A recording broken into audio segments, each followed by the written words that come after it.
தேள் அப்படியே ஊந்து கடிச்சிடும். போய் தண்ணிக்குள்ளே கையை விட்டுட்டிங்கன்னா அந்த விஷம் எங்கே இருந்தாலும் இறங்கி வந்து எங்கே கடிச்சதோ அங்கேயே நின்றுட்டு கொஞ்ச நேரம் வலிச்சிட்டு வலி நின்றும்.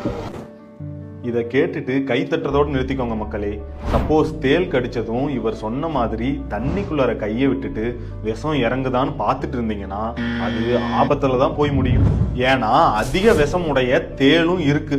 ஸோ பூரான், தேள், வண்டு, தேனி, எலி இதுல ஏதாவது கடிச்சதுன்னா ஃபர்ஸ்ட் முடிஞ்சா கடிச்ச இடத்த மொபைல்ல ஒரு போட்டோ எடுத்துக்கோங்க.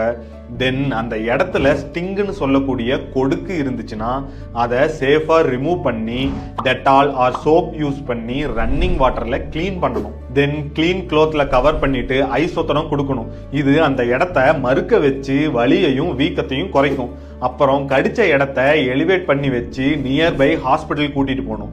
அங்க உங்களை செக் பண்ணிட்டு பெயின் இருந்தா அனல்ஜெசிக், இச்சிங் ஆர் ரேஷஸ் இருந்தா anti histamine, nausea R vomiting இருந்தா ஆன்டி எமிட்டிக் ட்ரக்ஸ் கொடுப்பாங்க. தேவைப்பட்ட ஆன்டிவீனம் அண்ட் ஆன்டிபயோட்டிக்ஸும் கொடுப்பாங்க மக்களே.